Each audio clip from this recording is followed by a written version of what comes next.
Hello everyone, welcome to career information. तो हर साल जो वैकेंसीज निकलते हैं सीए पीएफ में कांस्टेबल्स के, देखिए और एक नोटिफिकेशन आता है, वो आता है आपका सब इंस्पेक्टर, ओके, इंस्पेक्टर वगैरह का।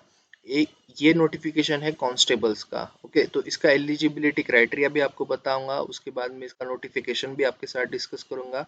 ओके, सो जो भी एलिजिबल है वो फॉर्म भर सकते हैं। तो इसका जो नोटिफिकेशन है ये आ चुका है 17 जुलाई को, और आज से ही फॉर्म भरना आप शुरू कर सकते हैं। लगभग 17 जुलाई से 31 अगस्त तक इसके फॉर्म आप फिलअप कर सकते हो। ओके, ये है उसका नोटिफिकेशन। सबसे पहले जैसे मैंने बताया 31 लास्ट डेट, 2 तारीख तक पे कर सकते हो। चलन के लिए 4 तारीख है, जनरेट करने के लिए ऑफलाइन उसका चलन भरने के लिए 7 तारीख है, और इसका जो एग्ज़ाम है कब होगा ये आपको बाद में पता चल जाएगा। वो लोग आप नोटिस जारी कर देंगे कुछ दिन में। ओके, तो इसका जो होना है वो है कंप्यूटर बेस्ड एग्जामिनेशन, उसके बाद में होता है फिजिकल टेस्ट। ओके, ये चीज़ें दो इम्पॉर्टेंट चीज़ें हैं।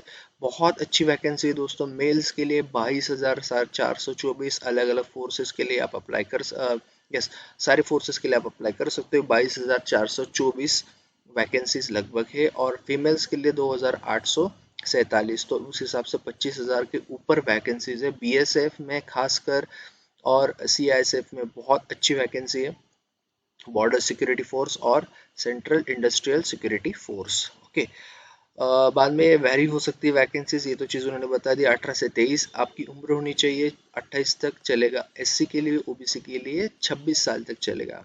ओके, उसके बाद में इसका जो एजुकेशन लेवल क्राइटेरिया है वो भी आपको मैं बता देता हूँ। बहुत सिंपल है। The candidates must have pass matriculation 10th examination, okay, recognise institute वगैरह जो भी आपका बोर्ड होगा, यूनिवर्सिटी होगा।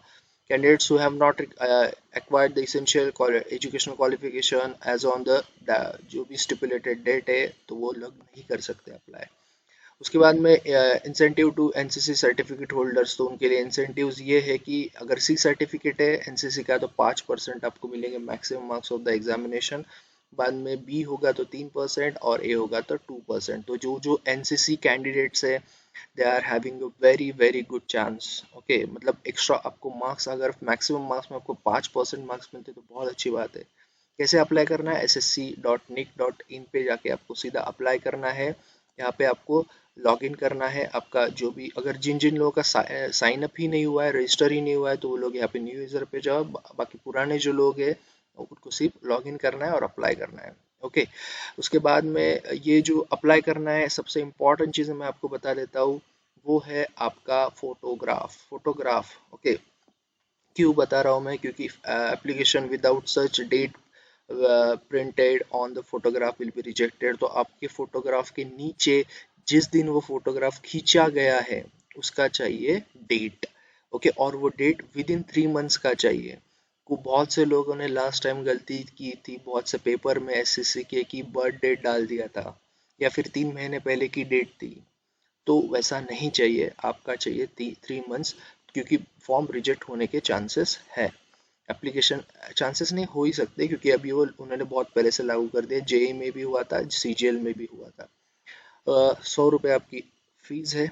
ओके, वो आप पे कर सकते हो। उसके बाद में फॉर्म भरते टाइम, बाद में जो सेंटर ऑफ एग्जामिनेशन हर एक के जो एरिया है, मतलब रीजन है, उसके वाइज अलग अलग है। जो रीजन में आप वेस्टर्न, ईस्टर्न, नॉर्थर्न, बाद में नॉर्थ ईस्टर्न, तो उसमें आप अपने हिसाब से फॉर्म भर सकते हो।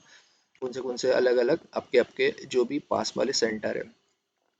ओके, तो इसका जो है आपको 3 सेंटर के ऑप्शंस मिलेंगे।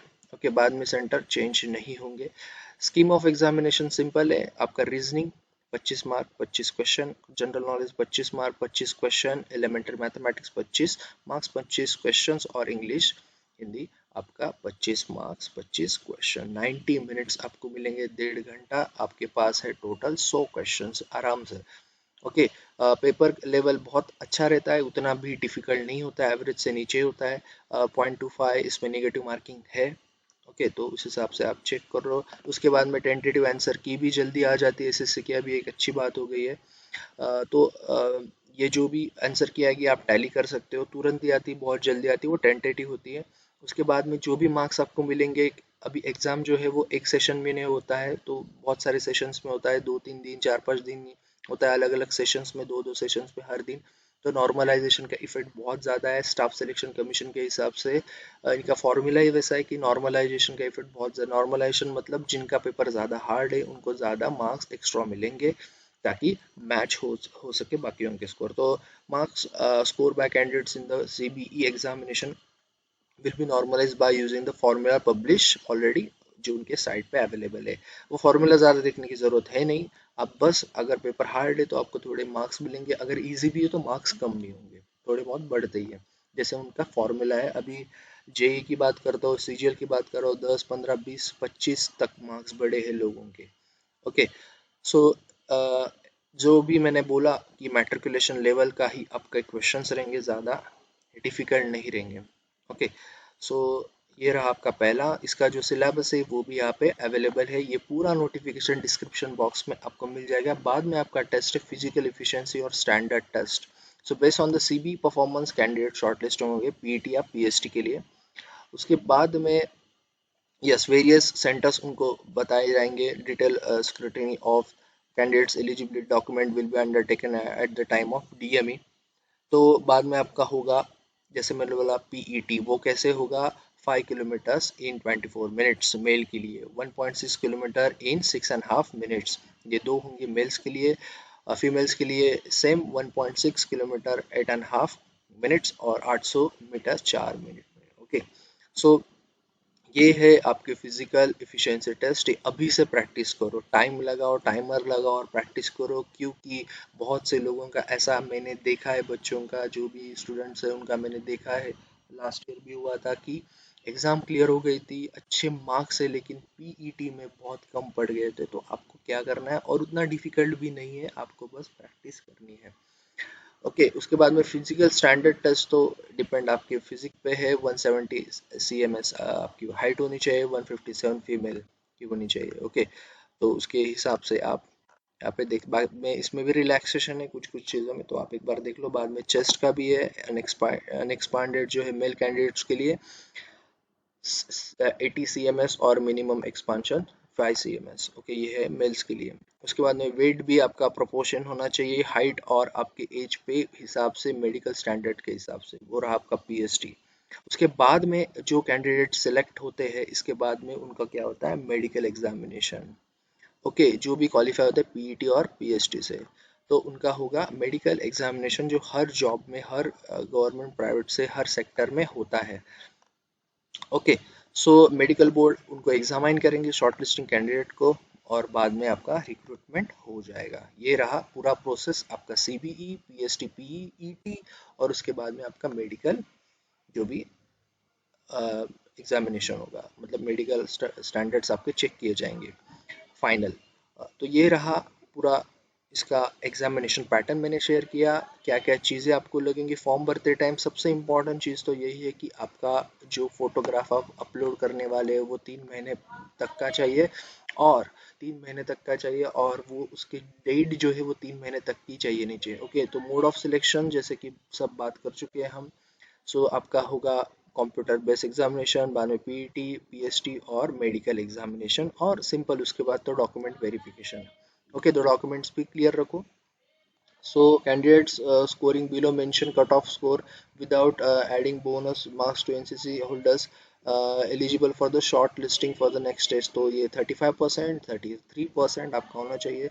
बाकी तो इसके तो मार्क्स तो मैंने बता दिए कि 5% 3% 2% आपको एक्स्ट्रा मिलेंगे NCC के ऊपर। बाद में जैसे मैंने बोला, आप कौन सा भी फोर्स चूज कर सकते हो, फिलिंग के टाइम पे आपको क्या करना है, ऑर्डर ऑफ प्रायोरिटी देना है। तो आप पहले से ही ये सोच के रखो कि आपको कौन सा BSF ऊपर देना है, CISF ऊपर देना है, और आपको रैंकिंग उसकी बनानी है, उसके हिसाब से ही आपका बाद में सिलेक्शन होगा। तो ध्यान से करिए, बाद में आप चेंज नहीं कर सकते हो।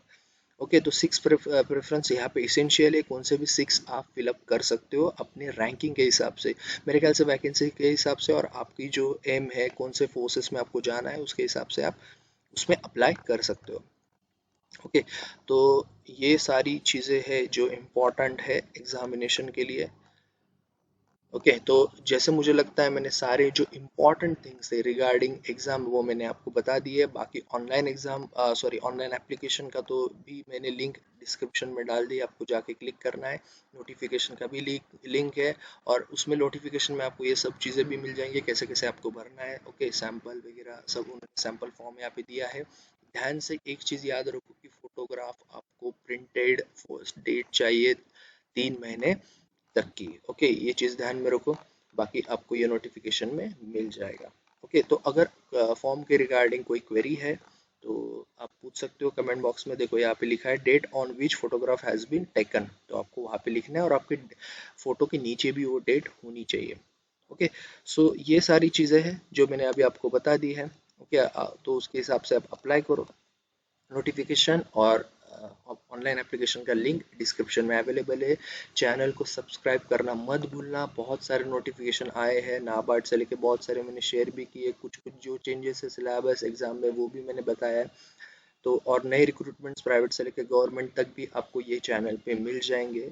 सो सब्सक्राइब करो, लाइक करो, शेयर करो, हिट द बेल आइकन, ताकि जो भी नोटिफिकेशन आए आप तक वो पहुंच जाए। Okay, so all the best, and eligible है तो फॉर्म भरो और शेयर करो। Thank you all.